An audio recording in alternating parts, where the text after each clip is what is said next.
Hello students, good evening to all of you. So here I am going to solve a problem जहाँ पर हमें equivalent capacitance निकालना है between points A and B.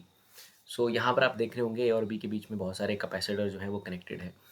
इस question को solve करने के लिए हम सिमेट्री मेथड का इस्तेमाल करके बहुत जल्दी से इस क्वेश्चन को सॉल्व कर सकते हैं. सो इस मेथड में हमें करना क्या है, बेसिकली हमें वो पॉइंट्स एक साथ रखने हैं जो आइडेंटिकल है. आइडेंटिकल का मतलब है कि जैसे जो कि सेम पोटेंशियल पर होंगे. अगर मैं यहाँ पर देखूँ जो पॉइंट डी है, बहुत सारे पॉइंट स्टूडेंट हमें सबके नाम देने हैं और उनको एक साथ लिखना है जो सेम पोटेंशियल वाले हैं. जो अगर मैं पॉइंट डी की बात करूँ, पॉइंट डी और पॉइंट एफ, ये दोनों पॉइंट जो हैं वो आइडेंटिकल हैं. इनके बीच में कोई एलिमेंट नहीं लगा है, कोई कैपेसिटर नहीं लगा है और डायरेक्ट जो है डी का कनेक्शन जो है पॉइंट एफ के साथ है. डी एफ से डायरेक्ट एक वायर के थ्रू जुड़ा हुआ है. सो मैं इस तरह से लिख सकता हूँ कि जो हमारे पास जो पॉइंट्स हैं, जैसे कि अब ए हो गया, डी हो गया और एफ हो गया, दीज आर आइडेंटिकल. सो इन्हें मैं एक साथ लिख दूंगा. इसी तरह से आप यहाँ पर देखेंगे पॉइंट ई है और यहाँ से डायरेक्ट जो है कनेक्शन है पॉइंट जी पर. तो ई और जी भी इस रिस्पेक्ट में जो है वो आइडेंटिकल हो जाएंगे. सो मैं ई और जी को भी साथ में रख लूँगा. और जी के बाद एक पॉइंट है हमारे पास बी.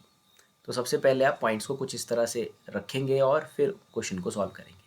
और ये देखना बहुत ही आसान है कि कौन कौन से पॉइंट्स हमें एक साथ रखने हैं. तो हमें डी, एफ और ए को एक साथ रखना था. ए सीधा डी के पास है और फिर सीधा ई से लेकर के जी, तो हमने ई जी रखा और लास्ट में हमारे पास बी पॉइंट है. अब हम देखेंगे यहाँ पर पहला जो कैपेसिटर हमें दिख रहा है C1. तो जो C1 कैपेसिटर है वो बेसिकली डी और ई के बीच में है. सो हम यहाँ से डी और ई के बीच में कैपेसिटर बना देंगे C1. इसकी वैल्यू 5 माइक्रोफेरेड है. हमने ये पॉइंट एक साथ लिख दिए हैं, ई जी एक साथ है. तो डी से लेकर के ई तक जो पहला हमें दिखा वो दिखा 5 माइक्रोफेरेड का, वो हमने लिख दिया स्टूडेंट्स. फिर आप यहाँ देखेंगे कि ई से एफ के बीच में डायरेक्ट हमारे पास एक और कैपेसिटर है जिसका नाम है C2. सो ई से एफ भी है, तो हम ई से एफ दूसरा अपना कैपेसिटर लिख देंगे जिसकी वैल्यू है C2 की 10 माइक्रोफेरेड. और उसके बाद हम तीसरा यहाँ पर कैपेसिटर देखेंगे एफ से जी के बीच में. एफ से जी के बीच में एक कैपेसिटर है जिसकी वैल्यू है 15. तो यहाँ पर हमारे पास एफ इधर है और जी वहाँ है. सो एफ से जी के बीच में हमारे पास एक कैपेसिटर आ गया जिसकी वैल्यू थी C3, वैल्यू थी 15 और नाम था C3. So it is 15. और फिर जी से बी तक हमारे पास एक और कैपेसिटर है जिसका वैल्यू है 30.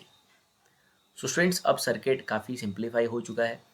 ये जो कैपेसिटर्स हैं 5, 10 और 15, ये सब आपस में पैरेलल में कनेक्टेड है. तो इनका जो टोटल बन जाएगा, टोटल कैपेसिटेंस या नेट कैपेसिटेंस जो बन जाएगा पैरेलल में है, तो it is simply 5 plus 10 plus 15, that is simply 30. तो इन सभी का मिलके 30 बना है और ये कॉम्बिनेशन इस 30 के साथ जो है वो सीरीज़ में है. सो हमारे पास यहाँ पर ये 30 बना है और ये 30 के बाद एक और 30 है जो कि मीन्स ये पूरा कॉम्बिनेशन अगले वाले के साथ सीरीज़ में है. सो 30 और 30 भी इस तरह से आपस में सीरीज़ में हुए. सो हम नेट निकाल लेंगे इस तरह से, इक्विवेलेंट कैपेसिटेंस निकाल लेंगे like 1/30 plus 1/30. So it is simply because ये सीरीज़ में है, सो it is like 1/C1. C1 तो हमारे कैपेसिटर का नाम है, बट ये जो पूरा इक्विवेलेंट है इसको हम लिख सकते हैं like 1/C dash plus 1/C4. इस 30 को हम यहाँ पर C डैश मान लेते हैं. It is C dash equal to 30. इन तीनों का हमें 30 मिला है जो कि पैरेलल में थे students. So it is in series. So हमारे पास जो आंसर आ जाएगा इट इज़ सिंपली 30/2 और इट इज़ इक्वल टू 15. तो ये पूरा कॉम्बिनेशन है ए से बी तक का, इसका जो इफेक्टिव जो कैपेसिटेंस आ रहा है वो सिंपली 15 माइक्रोफेरेड है. यहाँ पर 3 कैपेसिटर सीरीज में पैरेलल में थे और जो लास्ट वाला था वो उनके पैरेलल कॉम्बिनेशन के साथ सीरीज में था. सो आई जस्ट होप आप इस तरीके से प्रॉब्लम को सॉल्व करना समझ पाए होंगे. Thank you.